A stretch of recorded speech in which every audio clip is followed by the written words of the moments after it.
Hi friends, good evening. Now let's today topic వచ్చేసానంటే ఎప్పుడు నేను ఈనాడు కథలు చదువుతూ ఉంటాను కదా, బాగున్నవి వీడియో అప్లోడ్ చేస్తుంటాను కదా. ఇవాళ కూడా నేను అన్యోన్యం అనే ఒక కథని నేను వీడియో అప్లోడ్ చేసి వినిపిస్తున్నాను. ఈ కథ చాలా బాగుంది. ఇదేంటంటే మామూలుగా భార్యాభర్త అనేవాళ్ళు భర్త ఉద్యోగం చేసేటప్పుడు వయసులో ఉన్నప్పుడు ఇవన్నీ కూడా పరిగణలోకి రావు, కానీ రిటైర్ అయిన తర్వాత వాళ్ళిద్దరిలో కొన్ని లోపాలు అనేవి ఉంటాయి. అవి వాళ్ళకే తెలియకుండా ఉంటాయి భార్యాభర్తలకి. అయితే కొడుకు కోడలు వీళ్ళతో కూడా కలిసి ఉంటారు. ఆ కొడుకు వీళ్ళ యొక్క గొడవలు చూసి ఎక్కడికైనా ట్రాన్స్ఫర్ చేయించుకుని వెళ్ళిపోదామా అనే ఉద్దేశంతో ఉంటారు వీళ్ళు.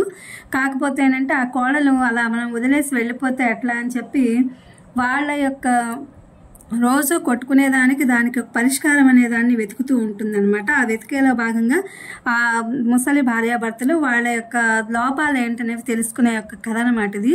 ఈ కథ అనేది చాలా బాగుంది, అందుకని నేను చదివి వినిపిస్తున్నాను. ఈ కథను రాసిన వాళ్ళు ఎం వెంకటేశ్వరరావు గారు అని ఆయన రాశారు. ఇది అందరిళ్లలో నిజంగా జరుగుతుందా అన్నట్టుగా ఉంటుంది ఈ కథ. చూద్దాము, ఓకేనా. అనవసరంగా ఎవరికి ఫోన్ చేయని ప్రశాంత్ ఆ రోజు చెల్లెలకు ఫోన్ చేశాడు. అందులోనూ రాత్రి 7 గంటలు చేయడంతో ఆశ్చర్యపోయింది శ్రావణి. హలో అన్నయ్య, చెప్పు. శ్రావణి, నాన్న ఉదయం నుంచి కనిపించడం లేదు. ఏదైనా ఊరు వెళ్ళారేమో. ఏ ఊరు వెళ్ళలేదు, సెల్ ఫోన్ కూడా ఇంట్లోనే వదిలిపెట్టి వెళ్ళారు. ఆయన బయటకు వెళ్ళే చోట్లన్నీ వెతికాను అన్నాడు కంగారుగా. ఇంట్లో ఏమైనా గొడవ జరిగిందా? ఎప్పటిలాగే నాన్నకి అమ్మకి పొద్దున ఏదో గొడవ జరిగిందట, దానికి అలిగి వెళ్ళిపోయాడు. అవునా? అంతా తలరాత. ప్రతిరోజు వాళ్ళిద్దరికీ ఏదో ఒక గొడవ, లేనిదే నిద్ర పట్టదు అన్నాడు ఆవేదనగా. సరే అన్నయ్య, నేను ఆయన ఇప్పుడే బయలుదేరి వస్తున్నాం అని ఫోన్ ఆఫ్ చేసింది శ్రావణి. కృష్ణమూర్తి రైల్వేలో 35 ఏళ్ల ఉద్యోగం చేసి రిటైర్ అయ్యాడు. ఇద్దరు పిల్లలు, కొడుకు ప్రశాంత్, కోడలు కవిత, కూతురు శ్రావణి, అల్లుడు శ్రీధర్. 4 సాఫ్ట్వేర్ ఇంజనీర్లే, మల్టీనేషనల్ కంపెనీల్లో ఉద్యోగస్తులు. శ్రావణి భర్త అత్తమామలతో బేగంపేటలో ఉంటుంది.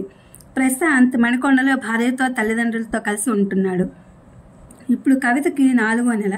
రిటైర్ అయిన దగ్గర నుండి కృష్ణమూర్తికి శారదకి అస్సలు పడడం లేదు.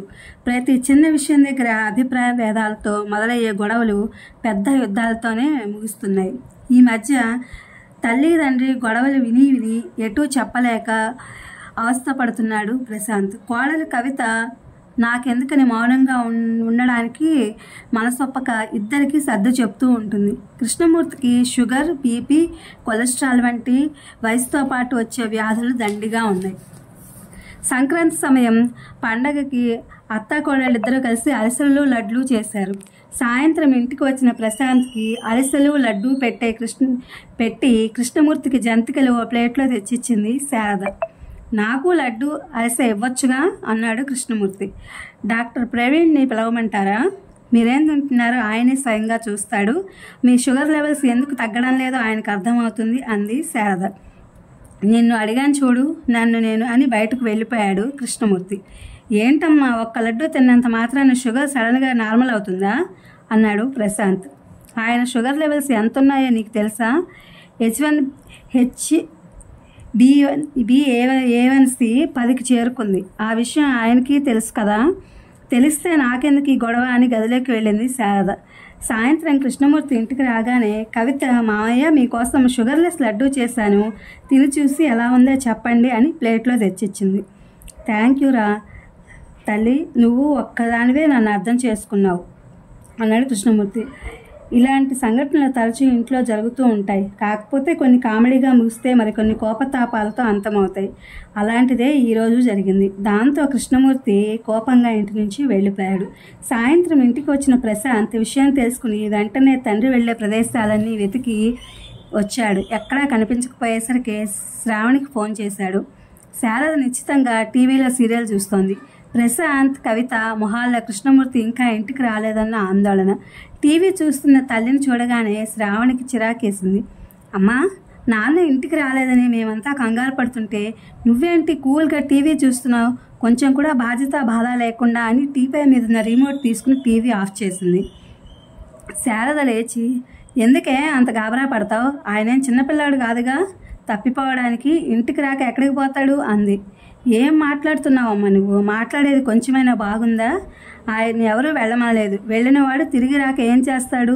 ఏంటో నీ ప్రవర్తన విచిత్రంగా ఉంది అంది శ్రావణి విసుగ్గా. ఏం చేయమంటావు? ప్రతిదానికి అలుగుతూ గొడవ పడుతూ ఇంటి నుంచి వెళ్తుంటే రోజు ఆయన కోసం ఏడవమంటావా?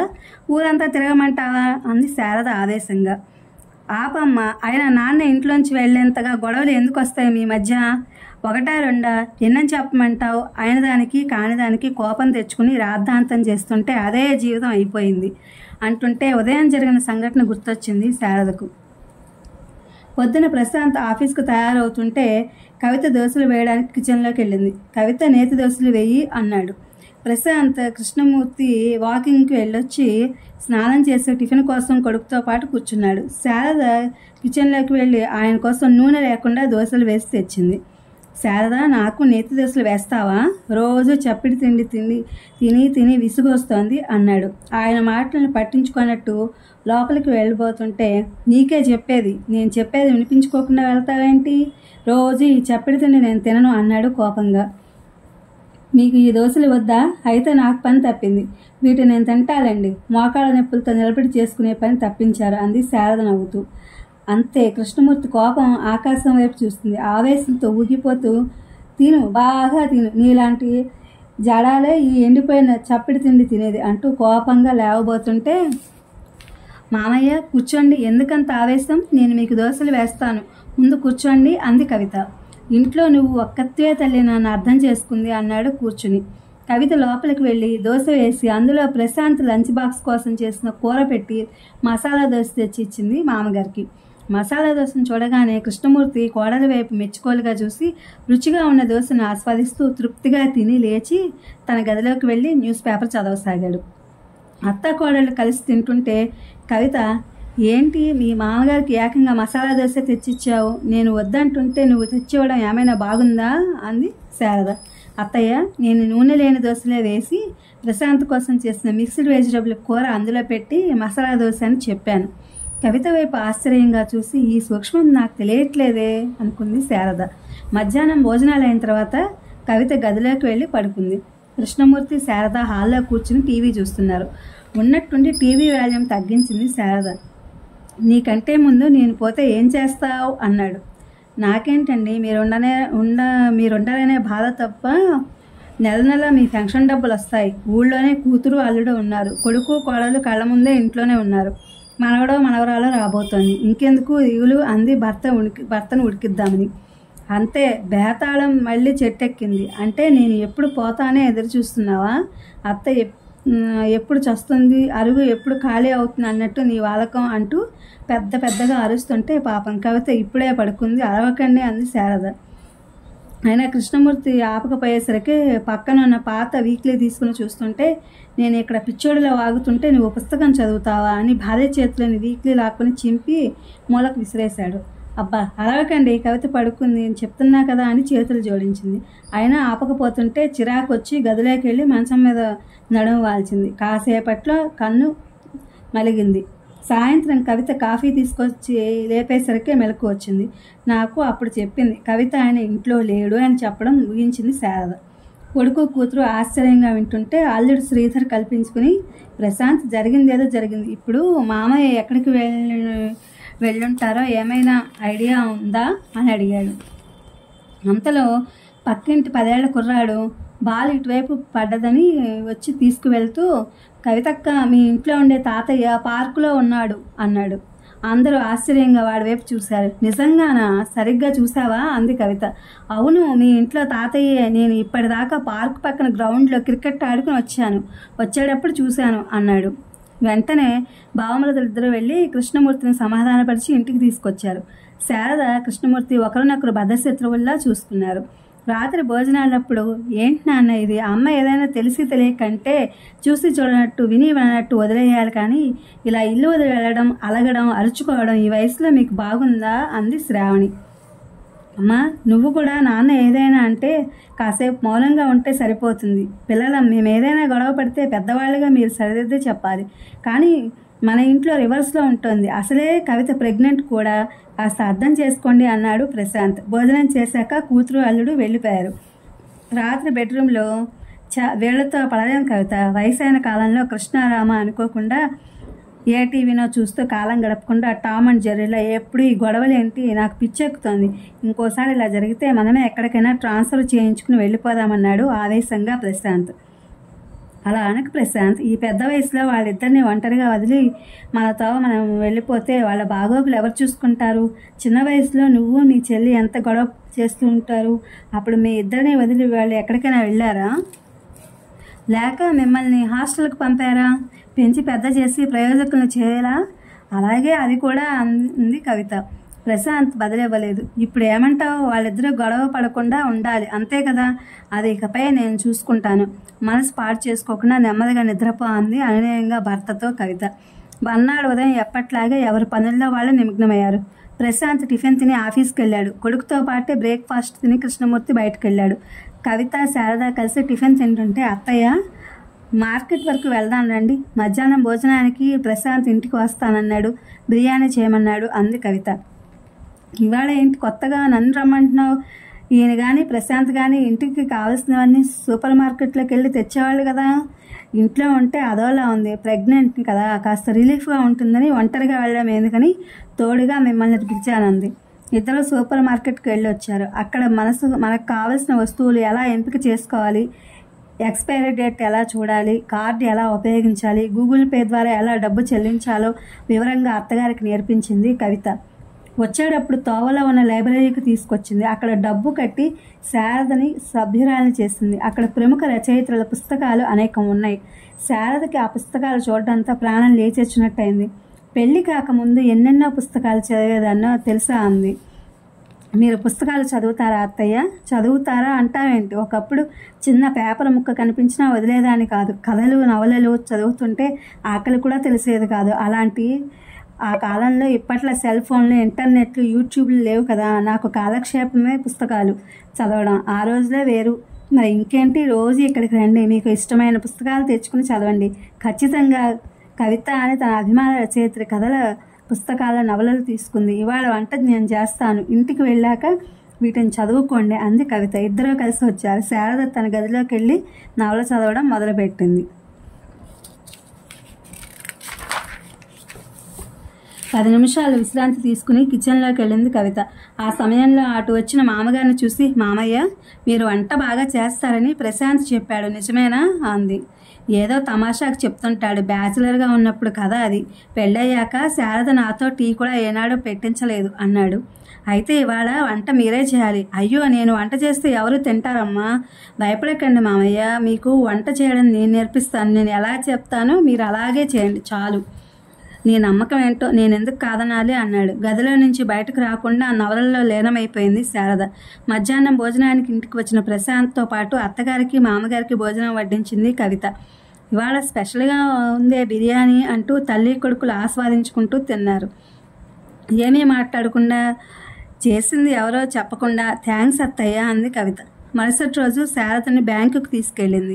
కవిత బ్యాంకులో డబ్బు ఎలా డిపాజిట్ చేయాలో, ఎలా తీసుకోవాలో, ఏటీఎం డబ్బు ఎలా డ్రా చేయాలో నేర్పించింది. అలాగే మామగారికి యూట్యూబ్లు చూస్తూ వంటలు ఎలా చేయాలో చెప్పింది. ఇప్పుడు బ్యాంక్ పనులు, కూరలు తేవడం, సూపర్ మార్కెట్లో సరుకులు తేవడం మొదలు ఆన్లైన్లో కరెంటు బిల్లులు కట్టడం, గూగుల్ పే ద్వారా డబ్బులు చెల్లించడం, అంతటితో ఆగకుండా ఆన్లైన్లో ఆర్డర్ చేయడం, కావలసిన వస్తువులు ఇంటికే తెప్పించుకోవడం వరకు శారదే చూస్తోంది.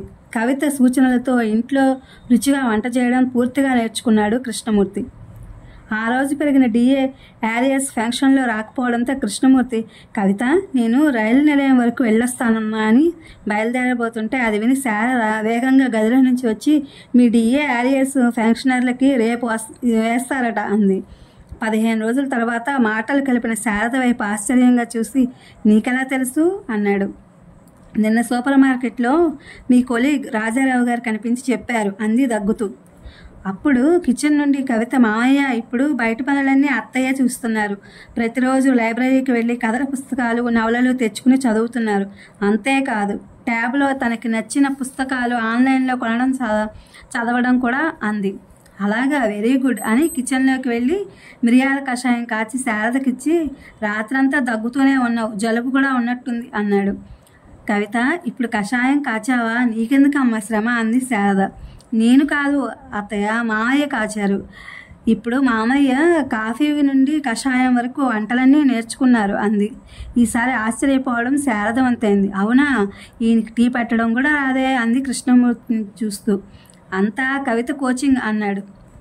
సరిగ్గా అప్పుడే వచ్చిన శ్రావణి అది విని నిజమా నాన్న అంది సంతోషంగా. కవిత వైపు తిరిగి, నిన్న అన్నయ్యకి ఫోన్ చేస్తే నిన్ను నాన్ స్టాప్గా పొగడ్తలతో ముంచెత్తాడు. ఇప్పుడు ఇంట్లో అమ్మా నాన్న మధ్య తగాదాలే లేవని చెప్పాడు. ఏమాయి చేసావు వదినా అంది శ్రావణి. నేనేం చేయలేదు శ్రావణి, మీకందరికీ మామయ్య అత్తయ్య గొడవలు పడడం తగువులాడుకోవడం మాత్రమే తెలుసు. కానీ నాకు వాళ్ళిద్దరి మధ్య ఉన్న అన్యోన్యత గురించి కూడా తెలుసు. అన్యోన్యత? మా అమ్మా నాన్న అలా ఉండడం మేము ఎప్పుడూ చూడలేదే అన్నారు అన్నా చెల్లెళ్ళు. ఐ లవ్ యూ అని 10 సార్లు చెప్తానే అన్యోన్యత కానే కాదు. తనకి ఇష్టం వచ్చింది తిరిగి తిననివ్వడం లేదని మామయ్య గారికి కోపం. ఆయన షుగర్ బీపీ మనిషి ఇష్టం వచ్చినట్టు తింటే ఆయన ఆరోగ్యం ఏమవుతుందనని అత్తయ్యకి భయం. అంటే మామయ్య గారంటే అత్తయ్యకి ఎంత ఇష్టమో చూడండి. అది ఎలా వ్యక్తపరచాలో ఆమెకు తెలియడం లేదు. ఇక మామయ్య గారికేమో అత్తయ్యకి బయట ప్రపంచం గురించి తెలియదనే అపోహ. ఒకవేళ తను ముందుగా పోతే అప్పుడు ఏం చేస్తుందా అనే భయం. అదే విషయాన్ని అత్తయ్యని అడిగారు. ఆమె సరదాగా చెప్పిన జవాబుని ఆయన సీరియస్గా తీసుకున్నారు. అందుకే ఇల్లు విడిచి వెళ్ళారు. నేను అత్తయ్యలో నిజంగానే మామయ్య మీకంటే ముందు పోతే మీకేం బాధ ఉండదా? ఆయన ఇల్లు వదిలి వెళ్తే ఏం తిన్నారో ఎక్కడున్నారో అని బాధ వేయడం లేదా అని అడిగాను. అందుకు అత్తయ్య, ఆయన నన్ను వదిలి ఎక్కడికి వెళ్ళలేరు కవిత. నాతో గొడవ పడందే ఆయనకి పొద్దుపోదు. నాతో మాట్లాడకుండా ఉన్న సందర్భాలు ఉన్నాయి, కానీ నన్ను చూడకుండా ఏనాడు ఉండలేదు. చీకటి పడగానే ఎలాగూ వస్తారు. నిద్రపోయే ముందు నా మొహం చూస్తేనే ఆయనకు నిద్ర పడుతుంది. పొద్దున్న లేచాక నా మొహం చూశాకే బయటకు వస్తారు. ఆయన సంగతి నాకు బాగా తెలుసు. ఖచ్చితంగా వస్తారు. చూడు, ఆయన ప్రెగ్నెంట్, నువ్వు వీటి గురించి ఎక్కువ ఆలోచించకు అన్నారు. అప్పుడు అర్థమైంది వీళ్ళిద్దరి మధ్య ఉన్న బలమైన ప్రేమ. ఇంత అన్యోన్యంగా ఉన్న వీళ్ళ మధ్య ఎందుకు గొడవలు వస్తున్నాయని ఆలోచించాను. అప్పుడు నాకు అర్థమైంది ఏంటంటే 36 ఏళ్ల పాటు మామయ్య ఉద్యోగంలో పగలంతా గడిపి వచ్చేవారు. మిగిలిన కొద్ది సమయంలో కుటుంబ విషయాలు, పిల్లల బాధ్యతలతో గడిచిపోయేది. పెళ్ళైన దగ్గర నుంచి ఇల్లు వంట తప్ప మరో లోకం తెలియని అత్తయ్య గారికి, మామయ్య గారికి ఇప్పుడు ఆఫీస్కి వెళ్ళే పని లేకపోయినా బయట పనులకు మాత్రం ఇప్పుడు కూడా ఆయనే తిరగాల్సి వస్తోంది. అత్తయ్య వంట పని అంతే. ఇలా ఇద్దరు ఒకే పని ఎన్నో ఏళ్ళుగా చేస్తున్నారు. ఆ పని వాళ్ళకి ఇష్టమైనదే అయినా ఇప్పుడు బోర్ కొడుతోంది. ఒకే చోట కాళ్ళు ముడుచుకుని కూర్చుంటే కాళ్ళు తిమ్మిర్లు ఎక్కుతాయి. అదేవిధంగా ఒకే పనిని నిరంతరం చేస్తూ ఉంటే చేసే పని మీద ధ్యాస తగ్గుతుంది, విసుగు కలుగుతుంది. ఆ అసహనాన్ని సహజంగానే మన పక్కనున్న వాళ్ళ మీద చూపుతుంటాం. అత్తయ్య మామయ్య కూడా అదే చేస్తున్నారు. మనం లగేజ్ ఎక్కువసేపు పట్టుకోవాల్సి వస్తే చేయ మార్చుకుంటాం. ఇలా ఎప్పుడూ ఒకే పనిని చేసే వాళ్ళల్లో ఒకలాంటి న్యూనత ఏర్పడుతుంది. కానీ దాని నుండి బయటపడాలంటే లగేజ్ ఒక చేతి నుండి మరొక చేతికి మార్చుకున్నట్టే వీళ్ళిద్దరి పనుల్లో మార్పు చేశాను. ఇప్పుడు బయట పనులన్నీ అత్తయ్య గారే చేస్తున్నారు. ఆమెకి ఇష్టమైన పుస్తకాలు స్వేచ్ఛగా చదువుకుంటున్నారు. మామయ్య గారు కూడా ఒకప్పుడు తనకిష్టమైన వంటని ఇన్నేళ్ల తర్వాత కొత్తగా చేస్తూ రిలీఫ్గా ఫీల్ అవుతున్నారు. ఇది సీక్రెట్ అంది కవిత. కవిత మాటలు విన్న శ్రావణి, శ్రీధర్, ప్రశాంత్ నవ్వుతూ క్లాప్స్ కొడుతుంటే వాళ్ళతో పాటు చేతులు కలిపారు కృష్ణమూర్తి, శారద. ఇది ఫ్రెండ్స్ ఇవాళకి అన్యోన్యం అనే ఒక కథ. ఈ కథ చాలా బాగుంది అండ్ కామెడీగా కూడా ఉంది. చూశారు కదా, ఎం వెంకటేశ్వర గారు రాసినటువంటి అన్యోన్యం అనే కథ. ఇది బాగుందని నేను మీకు ఈ వీడియోలో చదివి వినిపించాను. Please my channel like, share, subscribe and comment. Thank you for watching. Thank you for our support.